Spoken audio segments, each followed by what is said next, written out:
All right, what's going on, YouTube? Today we'll be watching a Jeff Nippard video. Did not mean to do that one. But today we'll be watching a Jeff Nippard video. Steroids are awesome. I don't know what it is, but let's get straight into the video. No need to waste time. No need. If you're a content creator of any kind, you need to check out Motion Array. My name is Paul, filmmaker and YouTuber, and I work. Like, really work. That's probably irresponsible for me to say, but if we're going to talk about the steroid epidemic, we need to do it honestly. Here's a 3-week trend cycle update for you guys. Buying trend in Thailand. Steroids build muscle way faster than something like creatine. It's not even close. If you started taking 5 grams of creatine every day for a year straight, you'd add about 2 pounds of extra muscle. If you started taking steroids at a normal bodybuilding dose, you'd probably add about 20 pounds of extra muscle that year.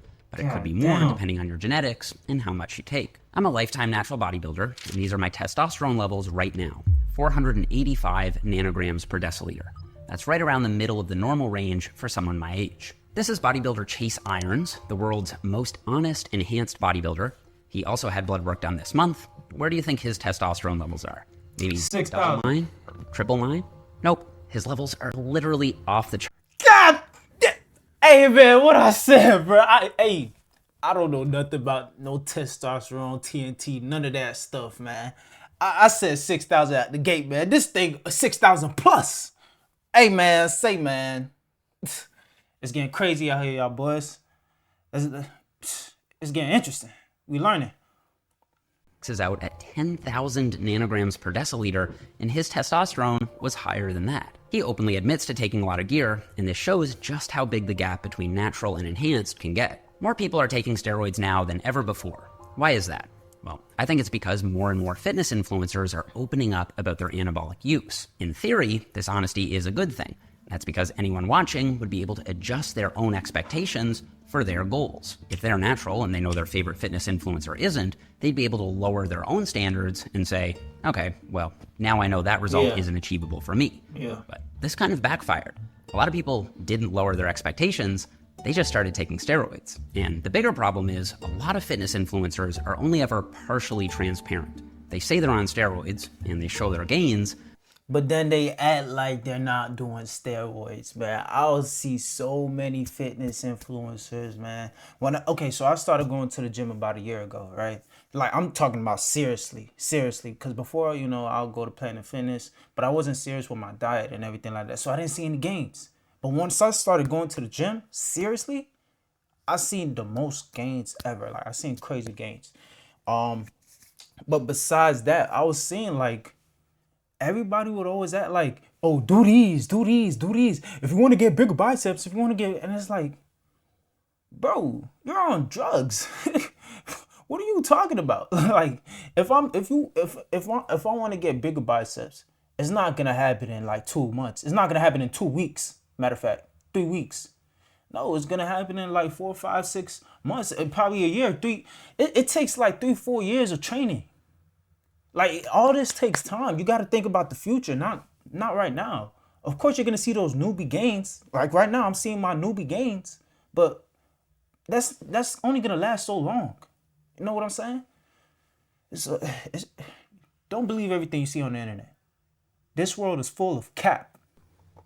Rarely, if ever, show any of the bad stuff. So the only logical conclusion is that steroids are amazing. But that's misleading. So to help you understand exactly what happens to your body when you take steroids, let's inject some juice together and see what happens next. Good and bad. This is testosterone enanthate. It's one of the most common forms of steroids that people take. It's basically just a testosterone molecule with a carboxyl group attached and dissolved in a vegetable oil so you can inject it. There's also some kind of aromatic compound like benzoyl benzoate in here, which prevents bacterial growth and helps the testosterone dissolve better. When you inject the needle into your muscle, a bubble of oil is squeezed in between the individual muscle fibers, which spreads out and forms this elongated shape. The testosterone molecules then slowly make their way into the bloodstream over the course of several hours. There, enzymes called esterases cleave off that carboxyl group, and then the testosterone is carried by molecules called binding proteins to the muscle, where it enters a single muscle cell. Now its job is to make that muscle cell bigger. And if that's all that steroids did, that'd be sweet, and I'd be on them. But there's a lot more that happens. For one, your heart is also a muscle. So, of course, the same thing happens there. The testosterone You know those people who be on steroids and they be like, and like every time, you know, I'm not gonna say no names, but you know, I know if you're in the fitness community, you know some of the people I'm talking about, man.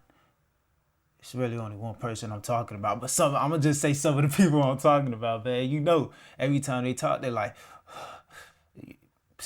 hey, dog. enters your heart cells and tells your DNA to make your heart bigger. Having a big heart sounds like a good thing, but it's really not. When your heart grows, especially one compartment called the left ventricle, the extra bulk actually makes it harder for your heart to squeeze and relax. This means your heart won't be able to pump blood as effectively, which increases your risk of heart failure. Now, I want to say, I'm not the health police. You can do whatever you want with your own body, and I've got no problem with people who enhance. But I want people to at least be aware of exactly what you're doing and the full effect it has, good and bad. For example, not many people realize that steroids affect your brain. To explain this, I wanted to find someone with scientific education and firsthand experience with steroids.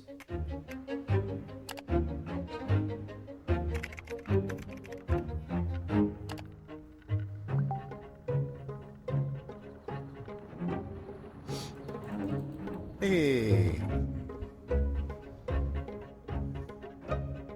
Can you hear me okay, Mike? Yeah. Steroids can cause in many people really high levels of anxiety. It's dose dependent. It's also compound dependent. Things like Tren cause way more anxiety than other milder compounds like Primo. So this is fun. I haven't admitted this yet, but it's not a particularly crazy admission. I recently took a validated, empirically validated, scientifically based scale for anxiety. And actually currently, right now, I have severe anxiety disorder. It's probably the most severe type of anxiety disorder, short of like panic disorder. And that's actually right now, as I talk, that's what I have. And another one, also another psychological side effect. Some types of your intelligence degrade over time with steroid use. This was tested in people currently using steroids and people who used to use steroids. Most people are just totally unaware that steroids have that potential effect on IQ reduction. And since IQ or just intelligence is such a global quality that you probably want to hang out to most of it as much as you have, it's a real serious thing to trade off. And that tracks with the science. This 2021 study took 3D MRI scans of the brains of over 200 weightlifters. Yeah, brain degrading is a thing, guys. So, if any of you guys do steroids, it's good to just educate yourself on the effects of it and know that, okay, if you're okay with the effects long term, then that's on you. But know the effects. It's like the same thing with any drug. Like those people who smoke weed. I used to smoke weed. I don't smoke weed anymore though. But it's the same thing with weed. Like if you're gonna smoke weed, know the long-term effects. You get what I'm saying? Don't just pick it up like, no.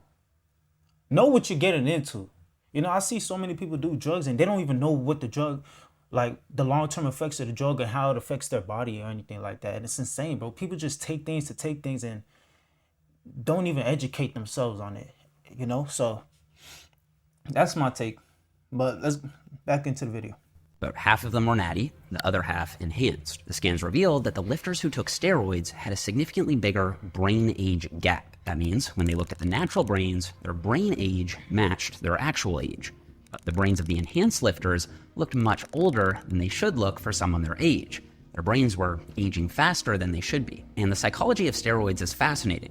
Most people take steroids because they want to look bigger and feel better about the way they look. And I get it. I want to look bigger and feel better too. And steroids will make you look bigger, but they might not help you feel any. You're gonna feel like a whole lot of shit.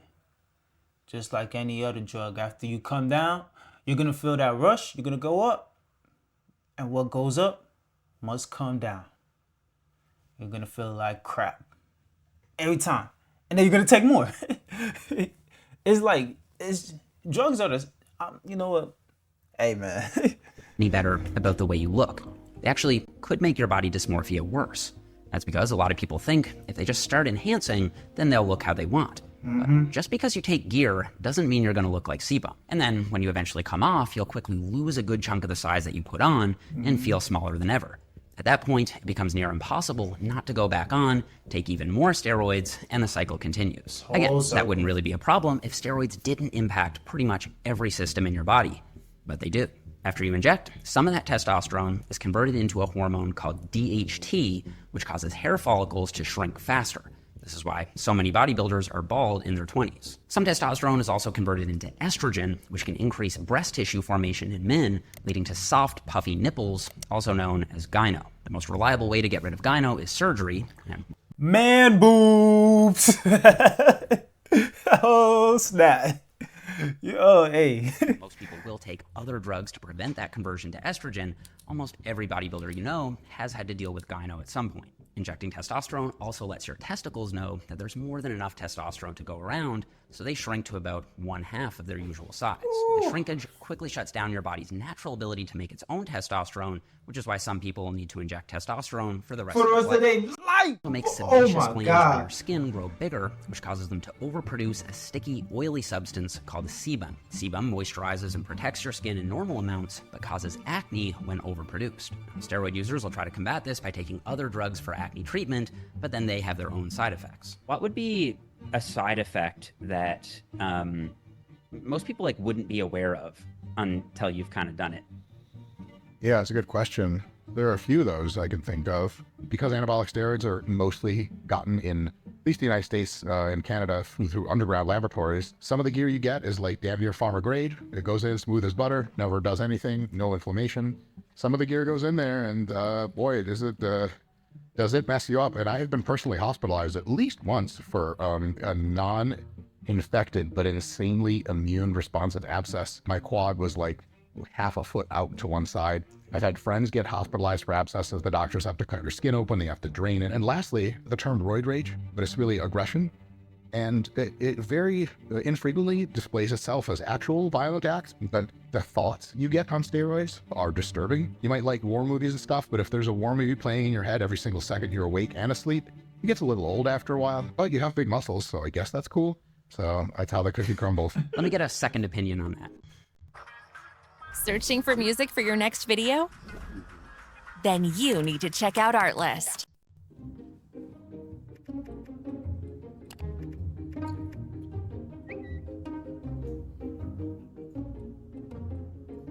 Hello, hello. Yo. A pretty common reported anecdote is feeling like you just hit puberty again. For the first 6 to 8 weeks, it literally feels like you're 16 years old again. Is that a good thing or a bad thing? It's probably not a good thing overall because you're now an adult with the libido of a raging 16-year-old and you have responsibilities and things to keep up with, and all you can think about is your perpetually erect penis, basically, which is not ideal. Increased probability of injury. This is sometimes talked about when your strength is skyrocketing. Your connective tissue cannot maintain the pace of your muscular strength, and often this will lead to unnecessary injury in the gym because, if your bench goes up 50 pounds in 6 weeks, you're not gonna hold back. You're gonna keep pushing because this weight feels like a feather now. You're gonna, go as far as it can take you, but your connective tissue is not keeping up with that pace. And this, you'll see often bodybuilders that end up with brutal injuries. It's hard to say how much steroids shorten your lifespan, but they definitely do. One 2024 paper followed over 1,000 steroid users for 11 years with an average age of 27. During the same time frame, they also followed 60,000 people of the same age, but not on steroids. 2.8% of the steroid users had died by the follow-up, while only 1% of the non-steroid users had died. That's a lot of excess deaths, which led the authors to note that the excess death rate in this young adult population is striking. Of course, this depends on the dose that you're taking. I think what a lot of people think is, I'm not going to go crazy with the juice. I'm just going to do a little sports TRT. It never works like that. All drugs are the same. Well, all drugs are not the same, right? But it all comes down to the same down to the basic science of it, You're gonna start off with a little bit, little. You're gonna start off with a little bit, and then you're gonna be like, oh, okay, it was nice, you feel me? Then you're gonna, just a little bit more, because when you take the same amount you took last time, you don't feel anything anymore. So, you just up the dosage just a little bit. Okay, maybe, I want a new feel, a new high, a new level, whatever you want to call it. And then it gets more and more and more and more and more. And then your body gets immune to all those levels. And then you need more just to feel better. And it's like, it's a never ending cycle, man. So don't do drugs, kids. Or whatever, like 150, 200 milligrams a week. How do you feel about that? I think the word TRT is very conflated with like baby cycle essentially at this point. When you're on TRT, even if it looks on paper like a normal total testosterone, it is not representative of what you could do naturally. So even if you're on like, you know, low dose TRT, on paper you could define it as such, but it's certainly like you're essentially on mini enhancement territory perpetually, which I'm not to say that that's bad, because that's almost like the boat I fall into myself, essentially. It's just a matter of managing the risk to reward on it, and if you feel it is worthwhile for yourself, considerate of all of the factors that underlie it. Would you say there is a healthy way to use steroids? Understand the risk you're about to take and have some self-control. A lot of y'all people get on these things and don't even have no self-control. Going back to what I just said. You start not to feel anything no more. You probably won't see any more gains or anything like that. And then you start upping it. No. Don't do that. Steroids? So everything is a spectrum in this case. So there are healthier and less healthy ways. And if you want to use steroids in a healthier way, then what you're going to do is start with very small amounts of them, check your blood work, do various heart scans and procedure, consult with a professional coach who does this for a living, have a medical doctor on retainer to make sure that you're getting every several months or twice a year blood work. You check your blood pressure all the time. Okay. You cycle properly, coming on and off. You take as little gear as will accomplish the effect you're interested in. If you do that, you can definitely do it healthier than not. But, you know, there are ways to race a car and design a race car and design the suit and the crumple zones that make it safer. But as soon as you pass 200 miles an hour, safer is the term. It's not safe. It was never safe. And so steroid use is less safe almost always than not taking steroids, but you can make it very, very safe, or you can make it pretty roll the dice risky. The real big decision is on how you approach it. I notice people at like a really young age coming up to me and being like, hey, like I might hop on, like, you know, I've been training for a while now, like teenagers. Do you have like an age in mind where it's like, this is where, you know, you're old enough to even like consider it, and before that, just figure out your training and diet? Yeah, there's a couple things that go into that. One is some kinds of steroids close your growth plates early, and that means they'll prevent you from reaching an adult height. Some men don't stop growing until they're 22 years old. And if you start taking it when you're 16, you're probably going to be a short king for much longer than you anticipate. Well, actually, a shorter king than you ended up should have become with your genetics. And, you know, to almost the same group of people to whom jacked lifestyle is important, being as tall as possible is also important, seemingly. Another thing is the brain develops in very, very high-level ways, well into your late 20s, and in subtle ways through your entire lifespan. And so until about your mid-20s, I would say there's a high probability that steroids will stunt your brain development to a significant extent. And so I would say my cutoff age generally, as the conversation for responsible medically supervised steroid use for serious goals by a serious individual, begins at age 25. The answer I usually give is like get at least 10 years of natural training under your belt, because you'll have figured out what works for your body. And then from there, you know, you'll also by default be at least in your like mid-20s. You know, most people don't start lifting until they're at least, you know, in their mid-teens. So, you know, it kind of ticks both of those boxes. And so, yeah, I always encourage people. It's like, have you been training hard and smart for 10 years? If not, then I don't think it's decision time for you yet. And I'll be honest, there have been several moments in my own bodybuilding career when enhancing has been very tempting. Even now, especially with the fitness standards increasing rapidly and more fitness influencers juicing. And I think the standards have shifted so much since, you know, we started out like 6 years ago. Like, I was in the natty or not conversation as a physique that's like almost too good, and now six years later, it's like you're the guy who doesn't lift but knows, you know. But instead of enhancing, I've decided to do something different. I keep thinking maybe I've reached my natural limit for muscle growth, but have I actually? Am I actually at my natty limit, or have I just not been training as hard and smart as I could be? I wasn't going to reveal this, but this year I'm doing an experiment with McMaster University here in Canada to see how much muscle it's possible for me to build naturally this deep into my lifting journey. If I do everything perfectly, can I still make gains naturally? So for this entire year, I've been doing everything 100% perfectly in the gym. I'm tracking every single set, taking the last set of every exercise to true technical failure. I'm not skipping any sets or any workouts. I'm also committing 100% to my diet. I haven't missed a single day tracking in macro factor, and I've hit my calorie and protein goal every single day. Now, I'll be sharing my full results at the end of this year, but I can say that I've definitely made some solid gains already. This doesn't always show up as well on camera, but I've gotten more compliments about having put on some solid size at my local gym than I've gotten in years. But similar to me, what happens to a lot of guys is that they think they're at their natty limit and only steroids will help, when in reality, they're probably just not being as diligent with their training and their nutrition as they could be. Why not dial that up to 100% first? Then you can make that decision. That's how I feel anyway.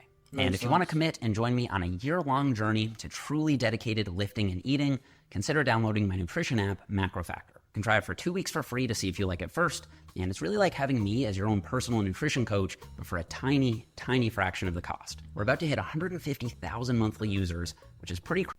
All right, guys, that's the end of the video. So let me know what you guys think down in the comments below. Do you guys love steroids? Do you guys hate steroids? Would you recommend steroids? Would you even plan on taking steroids in the future? Or would you stay natty? Me personally, I'm going to stay natty. That's not even like a thought in my head, man. I'm working out for my own benefit. And I know that it's a slow journey, slow process. And I have my own goals in mind. So what are your goals? Let me know down in the comments down below. And let's talk about it. Peace.